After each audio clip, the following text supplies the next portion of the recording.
Cannabis, what do you think? You think that you could get it anywhere you want. We take for granted that cannabis is right around the corner and we could smoke it anytime we want. I love it when I hear people say, "Oh, there's nothing wrong with weed. Even George Washington grew it." Sorry, he grew hemp, which doesn't produce any buds at all and any have kind of any medicinal use. I'm James, and I'm going to tell you the journey of cannabis.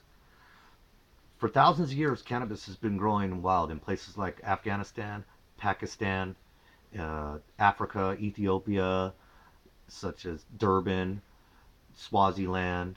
Then Asia, we have Korea, Burma, China. In all reality, it has not made it to the Americas until recently. And it made it to where it was in Europe and Russia before it was in America.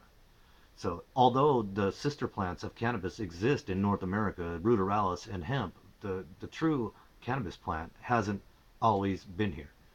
So, Professor Worf from the University of Kansas in Lawrence has proof stating that cannabis has been around since 12,000 BC. The domestication of cannabis first started.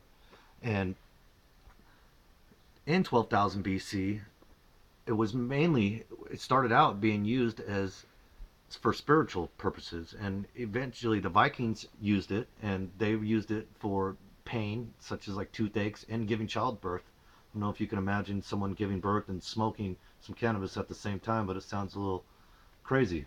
But so were the Vikings.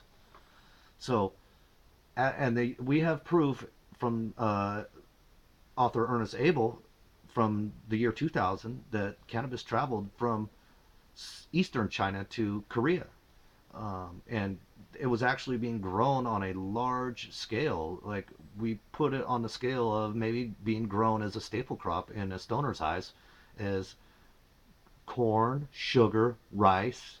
I mean, these potatoes. This is something that it was being very large cultivated at the time, and Vikings were trading. You know, they were coming back and forth, and as lands were being conquered and wars were being won, Indo-European nomadic groups traveled with cannabis to Afghanistan and then eventually made it to Europe and Russia. So at this time, it's made it to all these countries. So cannabis has been traveling. Now it's adapted over thousands of years between adaptation and mutation, prime selection. So it was growing wild everywhere. And we have proof that it still does grow wild in some places. But in ancient times, this was growing wild everywhere. Cannabis hasn't always looked the way you think it's looked today. Doesn't look like anything like it used to. Through the adaptation, mutation, and prime selection, we've come up with hybrid strains and have crossbred strains and increased the THC and CBD levels of cannabis to where it does yield a lot more than it used to.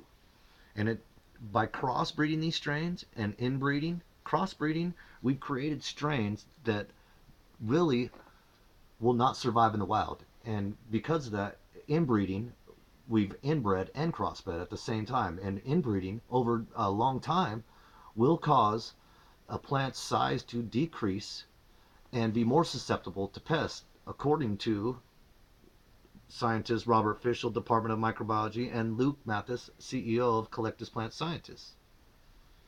They say inbreeding plants over time will increase pest and disease, susceptible to pest and disease. So we need to do our part and to keep cannabis sustainable, stop the inbreeding. And what's great is cannabis has a unique trait that over time, if it's put under stress during its growth cycle, it will produce pollen. And this pollen travels, and not always the pollen, these are the sacs right here, the pollen don't doesn't always get to the right plant. So the pollen isn't always the greatest pollen. We want the best pollen to breed with the best plant in order to keep the best possible plant alive.